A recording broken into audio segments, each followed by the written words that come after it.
చిన్న ఇంజెక్షన్ ద్వారా మోకాలు మరియు నడుము నొప్పులకు దీర్ఘకాలిక పరిష్కారం. డాక్టర్ ప్రకాష్ గుడిపూడి. సంప్రదించండి. Allied's pain and pain management centre, Hyderabad. Krishna జిల్లాల విషయంలో అధికార కాంగ్రెస్ కు అదేవిధంగా బీఆర్ఎస్ కు మాటల యుద్ధం కొనసాగుతుంది. వాళ్ళ సీఎం రేవంత్ రెడ్డి కేసీఆర్ పై విరుచుకోవడం జరిగింది. మనతో మాట్లాడడానికి మాజీ మంత్రి జగదీష్ రెడ్డి ఉన్నారు. చెప్పండి, ఈ కృష్ణా జిల్లాల వివాదానికి పూర్తి కారణం కేసీఆర్. 10 ఏళ్ళు అధికారంలో ఉన్నా కానీ దీన్ని ఒక కొలిక్కి తీసుకురాలేకపోయారని కూడా సీఎం రేవంత్ రెడ్డి చెప్తున్నారు. ఏమంటారు? రేవంత్ రెడ్డి దొరికిపోయిన ఒక దొంగ. ఎందుకు భుజాలు తడుముకుంటున్నాడు అప్పుడే రేవంత్ రెడ్డి? ఎందుకు అప్పుడే కేసీఆర్ గారి మీద ఇంత పెద్ద ఎత్తున ఉరుకురుకు దాడి చేస్తున్నాడు? కేసీఆర్ గారు ఇంకా బయటికి వెళ్ళనే లేదు, మాట్లాడనే లేదు కదా. ఎందుకు ఈ డ్రామాలన్నీ వేస్తున్నాడు, ఈ డ్యాన్స్లన్నీ వేస్తున్నాడు రేవంత్ రెడ్డి? అంటే తప్పు చేసిండు, దొరికిపోయిండు, ఇక తప్పించుకోలేడు రేవంత్ రెడ్డి. కేసీఆర్ మీద ఎదురుదాడి చేసి, బీఆర్ఎస్ పైన ఎదురుదాడి చేసి నేను తప్పించుకుంటా, ప్రజల దృష్టి మరలుస్తానని అనుకుంటున్నాడు. గై సాగవు ఇంకా. రేవంత్ రెడ్డి ఇప్పుడు అధికారం ఆయనది, ఆయన ప్రతిపక్షంలో లేడు. ఏది పడితే అది మాట్లాడి తప్పించుకోకపోవడానికి సమాధానం ప్రజలకు చెప్పాలి. కేసీఆర్ మీద ఆరోపణలు చేస్తే సరిపోదు, ప్రజలు సంతృప్తి పడరు. నువ్వు ప్రజలకు చెప్పాలి సమాధానం. కేసీఆర్కో బీఆర్ఎస్ పార్టీకో మాత్రమే కాదు, కృష్ణానది జలాల మీద ఆధారపడి ఉన్న ప్రజలందరూ కూడా సమాధానం చెప్పాలి. ఇవాళ కేఆర్ఎంబీకి నువ్వు ప్రాజెక్టులు అప్పచెప్పినవు అని చెప్పి చర్చ వచ్చింది. మీ అధికారులే ప్రకటించింది. దాని మీద నువ్వు మాట్లాడడం లేదు ఇప్పటికి కూడా. కేసీఆర్ మీద ఎదురుదాడి కాదు కదా, నువ్వు కేఆర్ఎంబీకి అప్పగించినవా లేదా గది చెప్పాలి మొదలు. అదే విషయం చెప్తున్నారు చాలా క్లియర్గా. ఉత్తమ్ కుమార్ రెడ్డి మేము కలిసి షెకావత్కి లేఖ రాసడం జరిగింది, అప్పగించే ప్రసక్తి లేదు, వాటా తేలేంత వరకు కూడా స్పష్టంగా చెప్తున్నటువంటి పరిస్థితి. మరి నీ ఏఎన్సీ ఇచ్చింది మినిట్స్, కేంద్ర ప్రభుత్వం దగ్గర ఉన్న మినిట్స్ అవేంటివి? ఏం చెప్తున్నారు ఇప్పటికి కూడా? ఒక సెక్రటరీతో ఒక లేఖ రిలీజ్ చేయించినారు. ఇంకొక ఈఎన్సీ మేము ఇచ్చినాము, కేవలం నిర్వహణ మాత్రమే ఇచ్చినాం, అప్పగించలేదు అని ఆయన చెప్తున్నాడు. మినిట్స్లో కేంద్రం స్పష్టంగా మాకు ఇచ్చేసారు, మాకు వచ్చినాయని చెప్పి కేంద్రం చెప్తా ఉంది, కేఆర్ఎంఏ చెప్తా ఉంది. మేము దానికి ఏర్పాట్లు కూడా చేసేసుకుంటున్నాం, ఉద్యోగస్తులు నియమించుకుంటున్నాం అని చెప్పి కేఆర్ఎంఏ చెప్తాం. దానికి మీ సమాధానం చెప్పాలి. 2015లోనే ఈ సమావేశం కూడా జరిగింది. అప్పుడు ఆ సమావేశంలో ఎందుకు ఇది చర్చకు రాలేదని? ప్రతి సమావేశంలో చర్చకు వచ్చింది. ఎట్టి పరిస్థితులలో మీకు ఇచ్చేది లేదు అని కేసీఆర్ తెగేసి చెప్పిండు. అందుకే 10 ఏళ్ళు మనమే నిర్వహించడం. 10 ఏళ్ళు మనమే నిర్వహించడం కదా, మీరందరూ కూడా చూసారు కదా. ఇప్పుడు పోయి చూసినా చెప్తారు కదా అధికారులు. 10 ఏళ్ళు మనం ఎప్పుడొకటి అప్పుడే ఇప్పినాం కదా. ఇప్పుడు అది కొనసాగుతుందా లేదా, నీ చేతుల్లోనే ఉందా లేదా ఇవాళ నువ్వు వాళ్ళకి అప్పచెప్పినవా? దీని సమాధానం చెప్పాలి. నువ్వు కేసీఆర్ మీద ఎదురుదాడి చేసి తప్పించుకుంటా అంటే ఇంకా ఇవి రాజకీయ ఆరోపణలతో కాదు, ప్రాక్టికల్గా ప్రాజెక్టు నీ చేతిలో ఉందా వాళ్ళ చేతికి పోయిందా అనేది సమస్య ప్రజలు. సీఎం రేవంత్ రెడ్డి కూడా ఈ అంశాన్ని లేవనెత్తడానికి ప్రధానమైనటువంటి కారణం నల్గొండకు వచ్చి కేసీఆర్ నిరసన తెలుపుతానని ఒక ప్రయత్నం చేస్తున్నారు. నల్గొండలో నిరసన కాదు, దమ్ముంటే అసెంబ్లీలో చర్చ పెడదాం, 2 రోజులైనా కానీ కంటిన్యూ చేద్దాం, మైక్ కూడా కట్ చేయమని కూడా చెప్తున్నటువంటి పరిస్థితి. మైక్ కట్ చేయడానికి చేసే పని ఆయనది కాదు పాపం. ఇదే సమస్య వీళ్ళతో. మాకేదో లేని అధికారాలు ఉన్నాయి, అంతా మేమే రాజులు అని అనుకుంటున్నారు, పిచ్చి మాట్లాడుతున్నారు. మైకులు ఇవ్వడం, మైకులు కట్ చేయడం అనేది నీతోనే కాదు, నీ పని కాదు. మైకులు ఇచ్చేది స్పీకర్ గారు ఇస్తారు అందరికీ. మేము దానికి మొదలు మేము ఇచ్చేది ఉన్నాం. ఆ భయానికే మాట్లాడుతున్నాడు. అసెంబ్లీలో మొట్టమొదటి దీనిపైనే చర్చ జరగాలి, అది ముందే నేనే అనేస్తే అయిపోతుందని చెప్పేసి తప్పించుకోవచ్చు అనుకుంటున్నాడు, కానీ తప్పించుకోలేడు వీటితో. పోలింగ్ ముందు రోజు కూడా మొత్తం కూడా ఏపీ పోలీసులంతా కూడా తెలంగాణ భూభాగాన్ని ఆక్రమించుకొని చేసినా కానీ ఏం చేయలేనటువంటి పరిస్థితిలో కూడా ఉన్నారని కూడా ఘాటైన విమర్శ.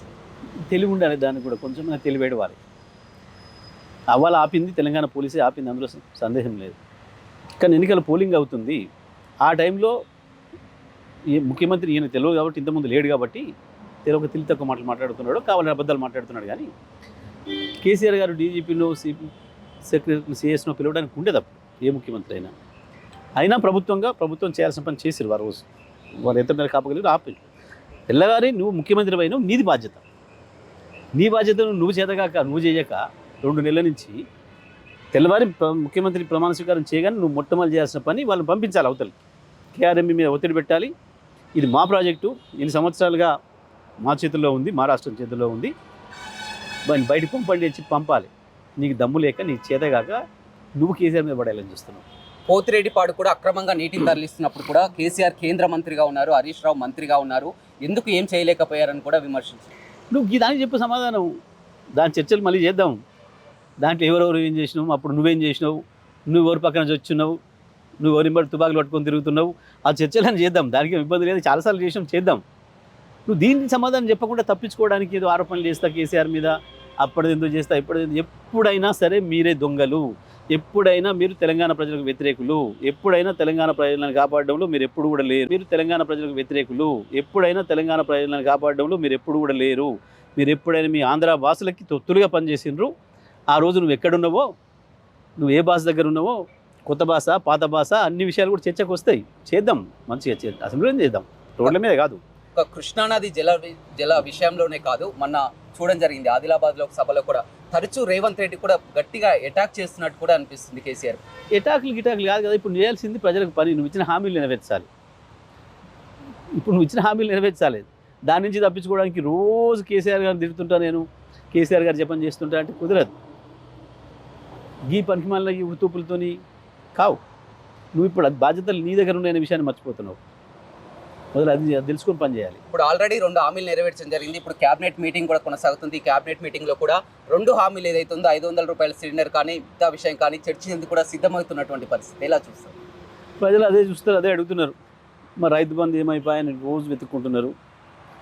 మా కరెంటు, అయ్యో ఇంత మంచిగా వచ్చే కరెంటు కేసీఆర్ పోయిన తర్వాత కరెంట్ ఎక్కడ పోయాయని మాట్లాడుకుంటున్నారు. మా బోనస్ సంగతి ఏందని మాట్లాడుకుంటున్నారు. మా 4000 పెన్షన్ సంగతి ఏందని మాట్లాడుకుంటున్నారు.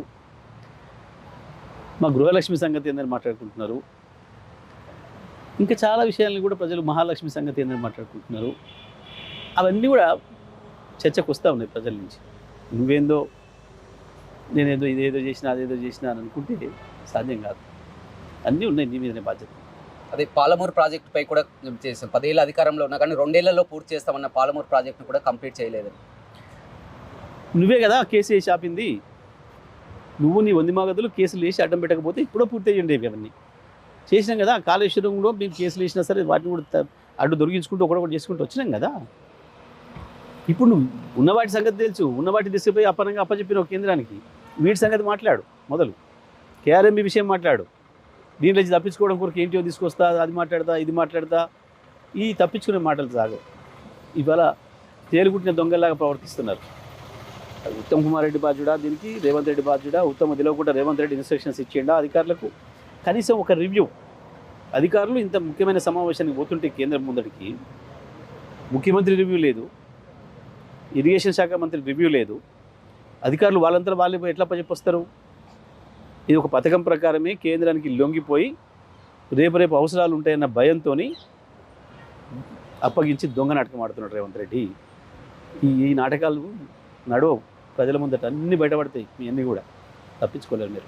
రైట్, చూడొచ్చు ప్రజల్లో వ్యతిరేకతని తప్పించుకోవడానికి ఈ విధంగా లేనిపోని అర్థం లేని ఆరోపణలు చేస్తున్నారు. ఖచ్చితంగా కృష్ణా జలాల విషయంలో ఏం జరిగిందనేది ప్రజలందరూ కూడా క్లారిటీ ఉంది. ఖచ్చితంగా దాన్ని అసెంబ్లీలో కాదు ఎక్కడైనా చర్చించడానికి సిద్ధంగా ఉన్నట్లు కూడా మాజీ మంత్రి జగదీష్ రెడ్డి చెప్తున్నారు. ఓ టు స్టూడియో. మరిన్ని వీడియోస్ కోసం ఛానల్ ని సబ్స్క్రైబ్ చేయండి. లేటెస్ట్ అప్డేట్స్ కోసం వాట్సాప్ ఛానల్ ని ఫాలో చేయండి. అండ్ లింక్ డిస్క్రిప్షన్ లో ఉంది.